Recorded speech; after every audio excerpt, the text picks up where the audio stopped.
Volume थोड़ा बढ़ा दें।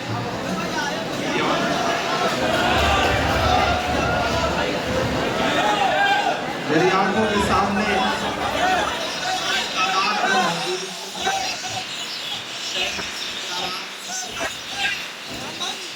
चित्र कॉलेज के तमाम स्टूडेंट्स इधर साथियों से गुजारिश है थोड़ा सा और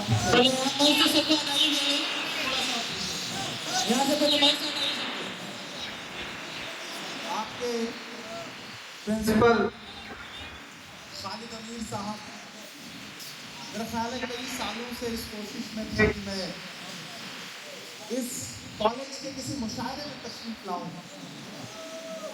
फिर किस्मत ने ऐसी पलटी खाई कि मैं सियासत में चला गया और जब मेंबर ऑफ पार्लियामेंट बना तब से किसी सेमिनार या किसी कल्चरल प्रोग्राम का हिस्सा बनने के लिए एमए चिंद्र कॉलेज के किसी प्रोग्राम में आऊँ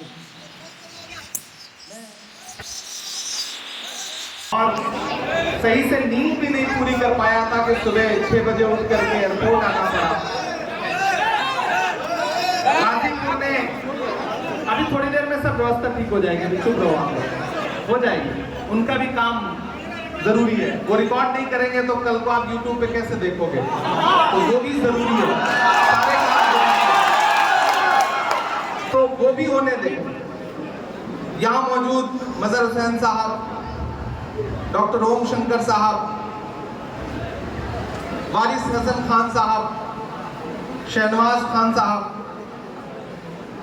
तनवीर साहब, विश्वविजय जी, अहमद शमसाद साहब, अमिताभ अनिल दुबे जी, मार्कंडेय सिंह जी, सुनील जी, हमारे जिला अध्यक्ष संदीप विश्वकर्मा जी, हमारे बिहार के स्टेट चेयरमैन माइनॉरिटी डिपार्टमेंट के उमैर खान साहब, शिवली मंजूर, शाकिर अली जी, महमूद खान साहब, बाकी तमाम साथी, यहाँ करके एक चीज का एतराफ करता हूँ कि मैं खालिद अमीर साहब को सिर्फ प्रधानाचार्य समझता था, मुझे लगता था कि ये सिर्फ प्रिंसिपल हैं, लेकिन आज समझ में आया कि अपने आप में पूरे नेता हैं माशाअल्लाह। और इन्हें सारे हुनर आते हैं और इस दौर में ऐसे ही लोगों की जरूरत है किसी इंस्टीट्यूशन को आगे ले जाने के लिए। तो मुझे लगता है एक बार जोरदार ताली उनके लिए बजनी चाहिए। अच्छे से उन्होंने ये दोपहर जुटाई है जिसमें एक सेमिनार की शक्ल दी और उसका टॉपिक रखा है सामाजिक न्याय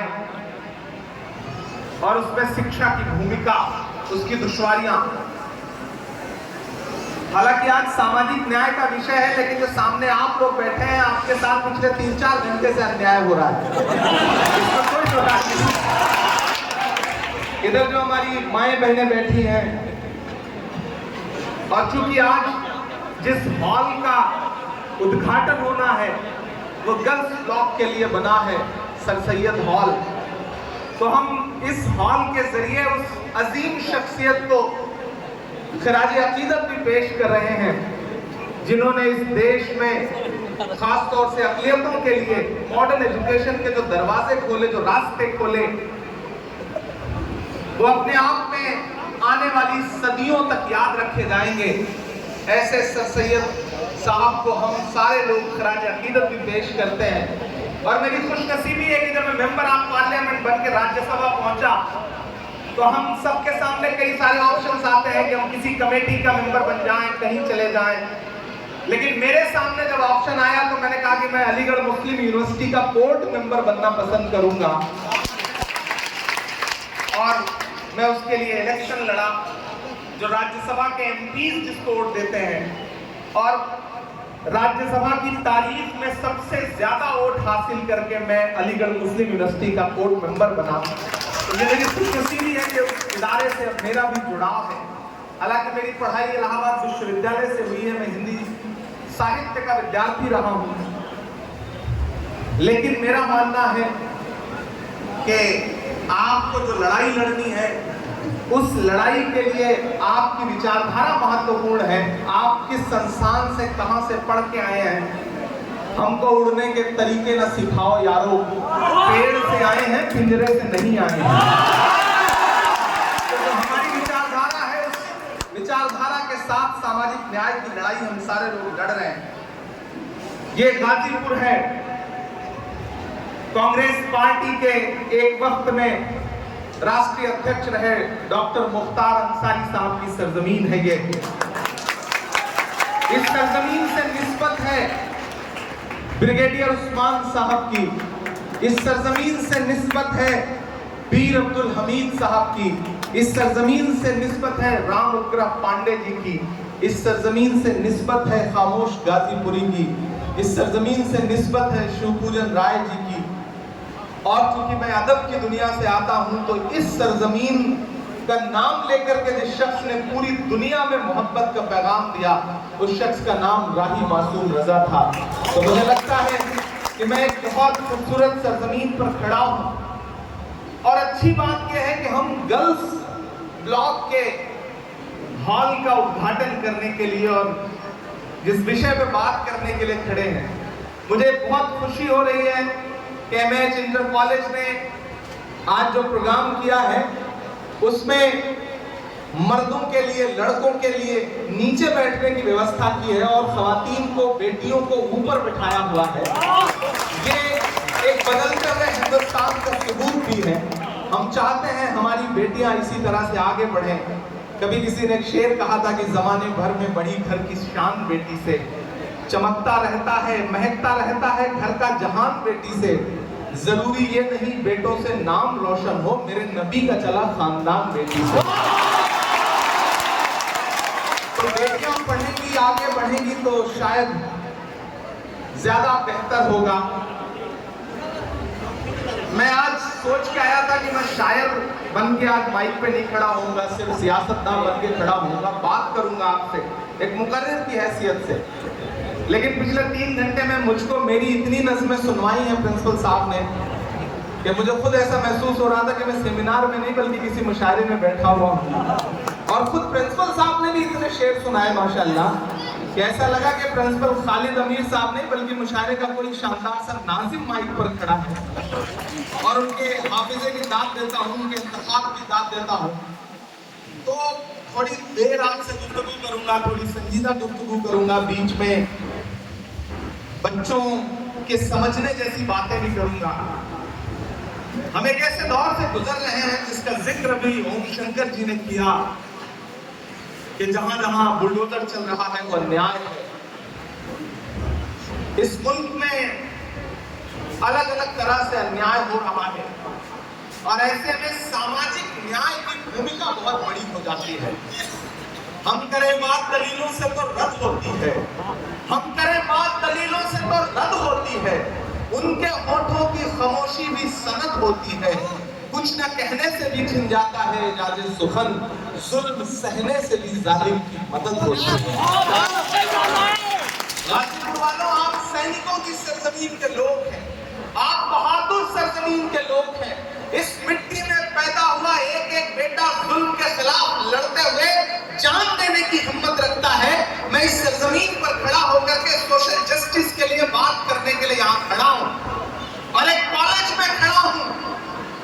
इसलिए मैं तालीम की अहमियत पर बात करूंगा, तालीम की सच्चाई पर बात करूंगा। मेरी नई नस्लें यहाँ पर बैठी हैं, मेरे बुजुर्ग यहाँ बैठे हैं। मैं पिछले 2 साल से देश की सबसे बड़ी पार्लियामेंट में, राज्यसभा में बैठा हूं। जब मुझे राज्यसभा में पहली बार लफ्ज खोलने का मौका मिला, बोलने का मौका मिला, तो मैं जानते हैं मैंने किस विषय को चुना, किस टॉपिक पे बोलना पसंद किया।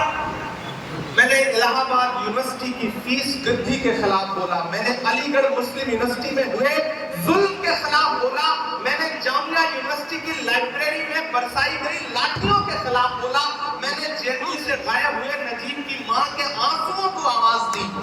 मैंने पार्लियामेंट में सबसे पहले जब अपनी जबान खोली, बोलने का मुझे मौका मिला, तो मैंने तालीम और तालीमी इदारों के बारे में बात की। आप समझ सकते हैं कि मेरी फिक्र क्या है, मेरी सोच क्या है। मैं बहुत दिल से यहाँ एक बात का एतराफ करता हूं।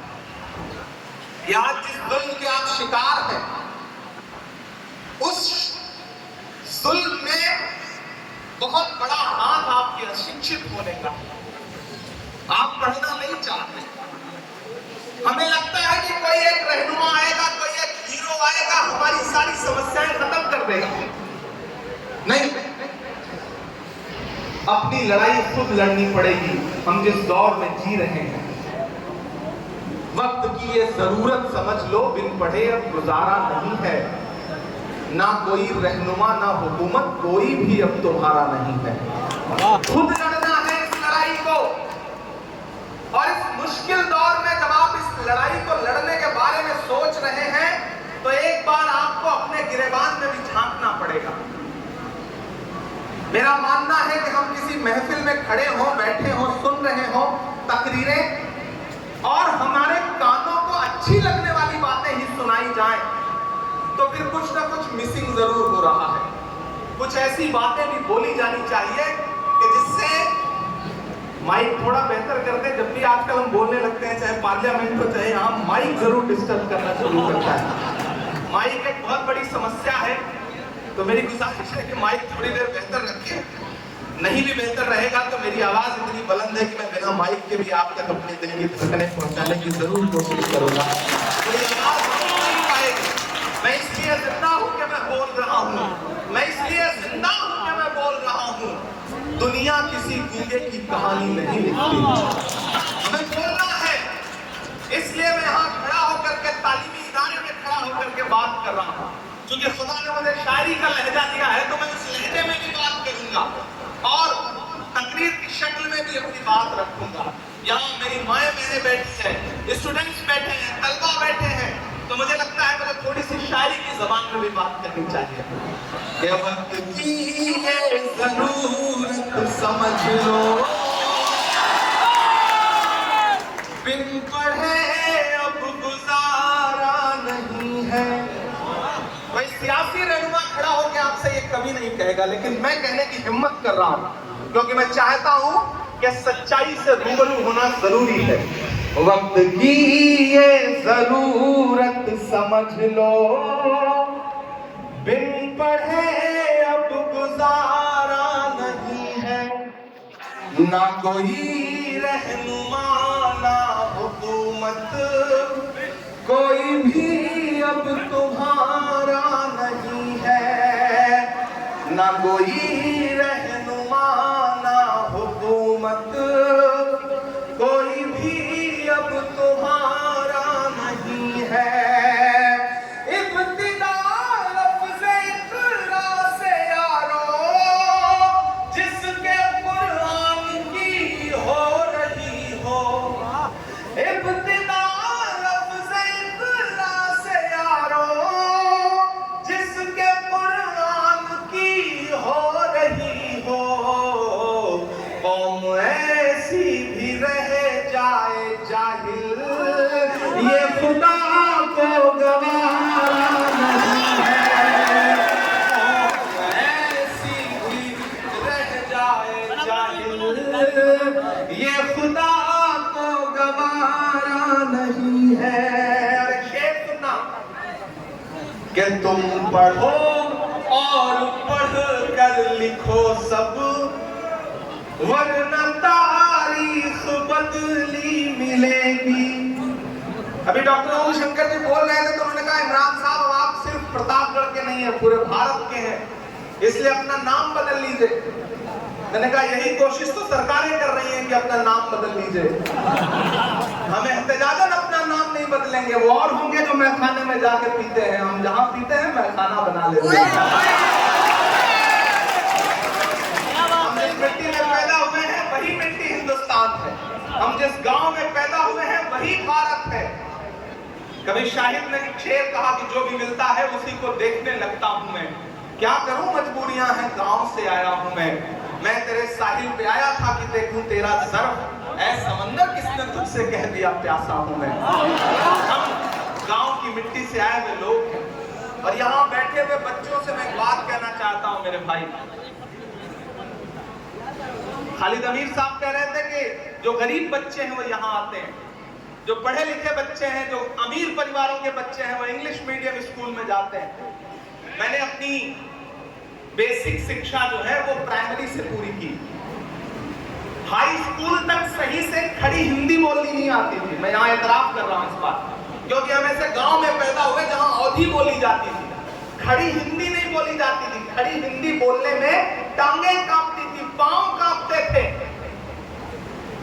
वालिद साहब चूंकि घर का सबसे बड़ा बेटा था, तो वालिद साहब नहीं चाहते थे कि पढ़ने के लिए मैं गांव छोड़ करके 70 किलोमीटर 80 किलोमीटर इलाहाबाद जाऊं। वो चाहते थे कि गांव के ही किसी डिग्री कॉलेज में एडमिशन ले लूं, ग्रेजुएशन कर लूं, पोस्ट ग्रेजुएशन कर लूं, डिग्रियां ले लूं। लेकिन जिद थी मुझे अपनी मंजिल खुद तय करनी थी। वालिद साहब की मर्जी से हट के, उनको नाराज करके इलाहाबाद यूनिवर्सिटी का एंट्रेंस दिया, एडमिशन लिया। कोई बताने वाला नहीं था कि ग्रेजुएशन में सब्जेक्ट क्या लेना चाहिए, नहीं बताने वाला था। गांव में तो यही है ना सोच कि हाई स्कूल कर लो, इंटर कर लो, बीए कर लो, एमए कर लो, उसमें क्या कर लो, कौन सा सब्जेक्ट ले लो, कोई बताने वाला नहीं, कोई गाइड करने वाला नहीं। अपनी मर्जी से ग्रेजुएशन में एंट्रेंस दिया, एडमिशन लिया। जब इलाहाबाद विश्वविद्यालय में पहुंचा तो आंखें चुदिया गई। ऐसा लगा कि मैं तो गांव से आया हूं, मैं तो यहाँ एडजस्ट ही नहीं होता हूं। उस समय हम पैंट के साथ शर्ट नहीं पहनते थे, बुशर्ट पहनते थे जो लंबी होती थी, कुछ रुपए मीटर कपड़ा जिसका आता था। उस लिबास में यूनिवर्सिटी में जा करके जब देखा कि अच्छे अच्छे कपड़े पहने हुए लोग, अंग्रेजी बोलते हुए इलाहाबाद विश्वविद्यालय के बच्चे, पूरब का ऑक्सफोर्ड, तो हमें लगा इस दुनिया में तो हमारी जगह ही नहीं बनती है। लेकिन खुद पर भरोसा रखिए तो खुदा नए रास्ते खोलता है आपके लिए। वहां एहसास हुआ कि खुदा ने मुझे एक हुनर दिया है, मुझे उस हुनर को तराशना है। और अब बुजुर्गों से भी एक बात कहना चाहता हूं, अपने बच्चों के अंदर छिपे हुए हुनर को पहचानिए। अगर सचिन तेंदुलकर को उनके पिता आईएएस बनाना चाहते तो ना वो कभी आईएएस बन पाते, ना सचिन तेंदुलकर बन पाते। अगर शाहरुख खान को उनके वालिद क्रिकेट खिलवाना चाहते तो ना वो कभी शाहरुख खान बन पाते, ना क्रिकेट खेल पाते। अगर इमरान प्रतापगढ़ी के वालिद जैसी जिद कर रहे थे कि डॉक्टर बनना है या फिर यूपीएससी करना है, अगर मैं उस कोशिश में लगा होता तो शायद न तो आईएएस बन पाता और ना ही आज मेंबर ऑफ पार्लियामेंट बनकर देश की सबसे बड़ी पंचायत में बैठा होता। इसलिए अपने बच्चों के हुनर को पहचानिए।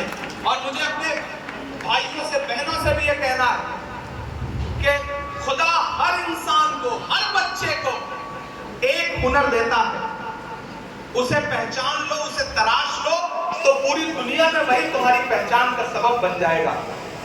अगर नहीं पहचानोगे तो धीरे धीरे वो टैलेंट, वो हुनर मर जाता है। जिस भी फील्ड में, ये तो वायरल होने का जमाना है। आपका एक वीडियो वायरल होता है और बड़े बड़े धन्ना सेठ घर पे बैठे रहते हैं और उस बेटे का इंटरव्यू लेने के लिए पूरी दुनिया की मीडिया चली आती है। ये बदला हुआ जमाना है, ये सोशल मीडिया का जमाना है, मीडिया का जमाना है। अपने अंदर के टैलेंट को पहचानो, स्पेशलाइजेशन का जमाना है।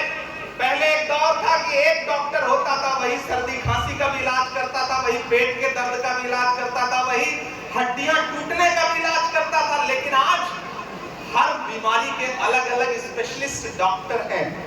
ये स्पेशलाइजेशन का जमाना है। अपने अंदर के टैलेंट को पहचानो। और ये जो चारों तरफ सामाजिक तौर पे अन्याय हो रहा है और आपको लग रहा है कि इस सामाजिक अन्याय के दौर में आप कहां खड़े हैं, तो मैं आपसे ये कहना चाहता हूं। अभी मैं एक चैनल को इंटरव्यू दे रहा था तो मुझसे कहा गया कि इमरान साहब, अकलियतों के घरों के सामने बुलडोजर खड़े हैं, ट्रेनों में उनको लिंच करने की कोशिशें की जा रही हैं, आप क्या कहेंगे, आप कैसा हिंदुस्तान देखते हैं? तब मैंने उनसे एक बात कही थी कि मैं आने वाले 10 सालों बाद एक ऐसा हिंदुस्तान देखता हूं जो इतना खूबसूरत होगा, इतना खूबसूरत होगा कि हर मजलूम अपने हक के लिए अपनी सदाएं खुद बुलंद करेगा। क्योंकि ये दौर ऐसा दौर है जो इंसानों को सिखा रहा है कि जीना कैसे है, इस समाज में बने कैसे रहना है।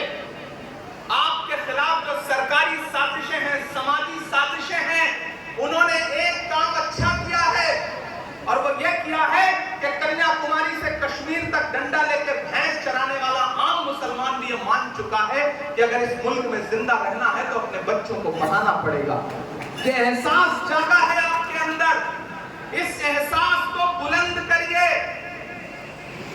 अगर आपने इस इस एहसास को बुलंद कर लिया। हमारे पास यूनिवर्सिटियां बहुत हैं, मैं बड़ी माफी के साथ यहाँ जो हायर एजुकेशन से जुड़े हुए लोग बैठे हैं, हमारे पास यूनिवर्सिटियां बहुत हैं और बच्चा अगर हाई स्कूल तक पढ़ लिख जाता है तो किसी न किसी यूनिवर्सिटी में दाखिला भी ले लेगा। हमें जरूरत है बेसिक स्कूलों की, हमें जरूरत है पहली क्लास से 12th तक हमारे बच्चे कैसे एजुकेशन हासिल करें, इसके लिए लड़ाई लड़ने की जरूरत है। चूंकि हम शिक्षा के महत्व पर बात कर रहे हैं, हमें एमएएच इंटर कॉलेज जैसे सैकड़ों हजारों इंटर कॉलेजेस की जरूरत है। इस भीड़ में बैठे हुए सारे लोगों से मैं ये गुजारिश करूंगा, आप अलग अलग दुनिया के लोग हैं, किसी को खुदा ने बहुत दौलत दी होगी, किसी को खुदा ने कोई अलग हुनर दिया होगा, कोई सियासत में बहुत आगे होगा। पूरा समाज हम नहीं बदल सकते, एक झटके में पूरा देश नहीं बदल सकते। अपने आसपास से बदलाव लाओ। खुदा कभी कभी क्या करता है कि आपको दौलत तो बहुत दे देता है, आप सोचते हो कि मेरा बेटा पढ़े, मैं इसे आईएएस कराऊं, इसे सीपीएमटी में ले जाऊं, पीएमटी कराऊं, नीट कराऊं,